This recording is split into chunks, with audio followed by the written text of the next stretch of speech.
श्री गणेशाय नमः। पार्वती पते शिव शंकर भोले बाबा को प्रणाम। ओम नमः शिवाय। तप्त कांचन गौरांगी राधे वृंदावनेश्वरी वृषभानुसुते देवी प्रणमामि हरिप्रिये। हे कृष्ण करुणा सिंधो दीनबंधो जगतपते गोपेश गोपिका कांत राधा कांत नमोस्तुते। त्वमादिदेव पुरुष पुराण त्वमस्य विश्वस्य परम निधानम वेत्तासि वेद्यं च परम च धाम त्वया ततं विश्वम् अनन्तरूप। सर्वे भवन्ति सुखिनः सर्वे सन्तु निरामया सर्वे भद्राणि पश्यन्तु मा कश्चित् दुःखं भाग् भवेत्। भारत के सभी सनातनवासियों और विश्व के सभी सनातनवासियों, आप सबका मैं एक लाइव चैनल पर आप सबका हार्दिक स्वागत करता हूं। मैं इस चैनल को कुछ इस तरह से आप लोगों के सामने प्रस्तुत कर रहा हूं जिसके अंदर राष्ट्रभक्ति, देशभक्ति, समाज और विश्व बंधुत्व की भावना का और वसुधैव कुटुंबकम की बातें हैं। और मैं सभी लोगों को, आप लोगों को हार्दिक स्वागत करता हूं ताकि सभी लोग हमारे सनातन धर्म और भारतीय संस्कृति सभ्यता से अच्छी तरह से परिचित हो सकें, क्योंकि हमारे समाज के अंदर बहुत सी ऐसी बातें हैं जो सोशल मीडिया पर आजकल छाई हुई हैं। उसमें सोशल मीडिया पर सनातन धर्म के ही बहुत से हमारे बंधु लोग और वो तरह तरह से सनातन धर्म को परिभाषित करते रहते हैं। कोई हिंदू धर्म कहता है, कोई वैदिक धर्म कहता है, कोई सनातन धर्म कहता है।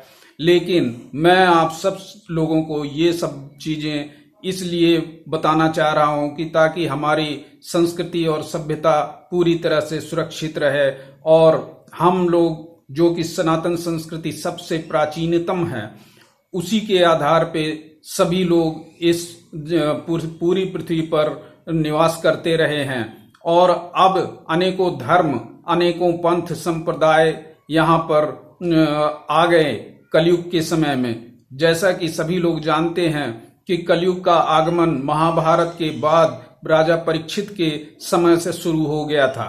कलयुग जो है, जैसा कि भविष्य पुराण में बताया गया है, वैसा ही सारी बातें हो रही हैं और सबको पता है।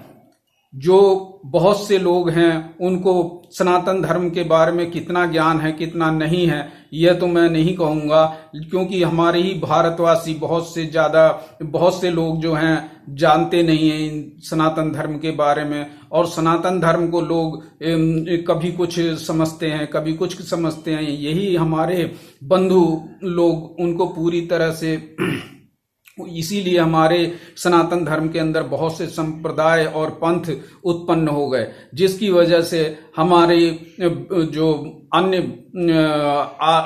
बाद में पैदा हुए अन्य धर्म हैं वो हम लोगों को ही याद दिलाने लग गए कि आप लोग तो बिल्कुल, आपके अंदर भेदभाव है, आप भगवान को पहचानते नहीं हैं। जबकि सबसे अच्छा काम स्वामी प्रभुपाद जी ने इस्कॉन को लेके पूरे दुनिया में किया। हालांकि मेरा इस्कॉन से कोई मतलब नहीं है, लेकिन उन्होंने सच्ची बातें सबके सामने रखी। और जो विदेशी लोग हैं, जो हम जिनको अब आजकल विदेशी कहते हैं, वैसे वो सभी लोग सनातन धर्मी थे, क्योंकि महाभारत काल का जो 5000 साल पहले की बातें लोग आज मानने लग गए हैं कि महाभारत का युद्ध उस समय हुआ था कुरुक्षेत्र में। और भगवान ने अर्जुन को गीता का उपदेश दिया था और तरह तरह की जो बातें बताई थी, योग और भक्ति, और उन प्रभु के कृष्ण ने बताया था कि मुझ तक पहुंचने के लिए क्या क्या रास्ते हैं, किस तरह से है। सारी बातें उन्होंने स्पष्ट रूप से व्यक्त की थी उसके अंदर गीता, श्रीमद् भागवत गीता में।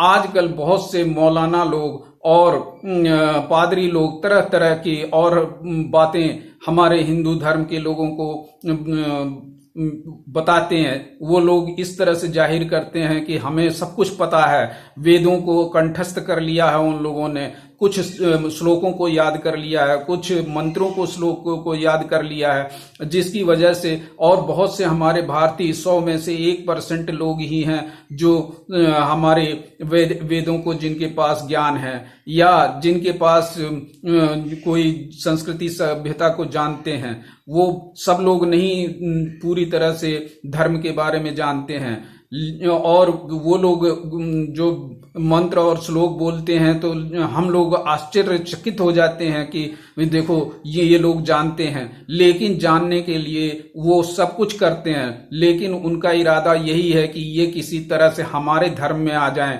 और हमारे धर्म ही सबसे पुराना है। जबकि मैं आपको बता दूं कि महाभारत काल से पहले पूरी पृथ्वी पर सनातन धर्म ही पूरा फैला हुआ था। कुछ यहाँ भी कई बातें आती हैं कि सनातन धर्म की हिंदू धर्म है, वैदिक धर्म है। वैदिक धर्म को उन लोगों ने, जो वैदिक धर्म था, वेद काल था, उसमें सब लोगों, सतयुग में उन लोगों ने जिस तरह से वेदों का वो किया, तो दयानंद सरस्वती ने वेदों को ही लेके अलग से वो समाज ही बना लिया, धर्म बना लिया। और इसी तरह से हमारा जब कलयुग का समय शुरू हुआ था, उस समय बहुत से लोग जो जिनको राजा और ब्राह्मणों का भगवान की तरफ जाने के लिए, प्रयास करने के लिए जिन ब्राह्मणों को सौंपा गया था, वो अपने रास्ते से भटक गए। कलयुग का लक्षण जो था वो सबको पता था, उसी की वजह से आज हम लोग भटके हुए हैं और हमारी जो धर्म है और संस्कृति है, हम उसको भूल गए हैं। सच्चाई ये है कि हमारी संस्कृति और सभ्यता को अन्य लोग तो अपना रहे हैं और हम लोग भटक भटक के कभी मुस्लिमों के पास जा रहे हैं, इस्लाम के पास उसमें जा रहे हैं, कभी वो ईसाइयों के पास जा रहे हैं, और इसी तरह से कई हमारे ही उसमें पंथ बन गए। वो भगवान को निराकार मानते हैं, कोई ब्रह्म मानता है, कोई प्रकाश मानता है, कोई कुछ मानता है, और फिर वो सब लोग कहते हैं, इस्लाम भी कहता है कि वो तो निराकार है और वो प्रकाशमान है, या क्राइस्ट जो क्रिश्चियन हैं वो दूसरी तरह से कहते हैं कि जबकि सच्चाई ये है कि उन लोगों ने, किसी ने, चाहे हमारे ही लोगों ने ब्रह्म के रूप में ही लोगों भगवान को देखने की कोशिश की थी, लेकिन वो भगवान को देखा ही नहीं उन लोगों ने। जिन्होंने, जो कहते हैं कि निराकार हैं या साकार हैं, उन्होंने भगवान को देखा ही नहीं, वो भगवान को वहां तक पहुंचे ही नहीं। जबकि द्वापर युग में भगवान श्री कृष्ण साक्षात मानव शरीर में जन्म लेके वहां उपस्थित थे। जन्म नहीं लिया था उन्होंने, जन्म तो वो लेते नहीं है, वो तो केवल अजन्मा है। भगवान हमेशा अजन्मा होते हैं, ये केवल हम मनुष्यों के लिए, उद्धार के लिए आते हैं। इसलिए बहुत सी चीजें हम लोग उनको मनुष्य समझने लगते हैं। उस समय जबकि उद्धव भी भगवान के उनके सामने ही थे, लेकिन वो भगवान को नहीं पहचान पाते थे और वो सोचते थे कि ये मनुष्य हैं, और इसी तरह से सब लोग भगवान श्री कृष्ण को मनुष्य ही समझते रहे। जबकि उन्होंने अपना अर्जुन को कुरुक्षेत्र के अंदर स्पष्ट रूप से अपना विराट रूप भी दिखाया और तरह तरह का उन्होंने स्पष्ट बातें बता दी, और इसके समझने के बाद भी सब लोग उनको भगवान मानने को तैयार नहीं है। आज भी कई लोग सोशल मीडिया पे तरह तरह की बातें कर देते हैं कि उनके पैर में तीर लग गया था, वो मर गए थे, या भगवान राम सरयू में चले गए थे, वो डूब गए थे, मर गए थे। ये सब बातें भगवान के लिए कहना कितनी अशोभनीय बातें हैं। भगवान श्री कृष्ण हो चाहे श्री राम हो, ये लोग अवतार इन्होंने लिया था, ये जन्म नहीं लेते हैं दिखावे के लिए। वो लोग, लगता है हमें, प्रतीत होता है कि वो जन्म लिया है, जबकि वो साक्षात इस धरा पर आते हैं, अवतार लेते हैं, प्रकार हम लोगों के उद्धार के लिए।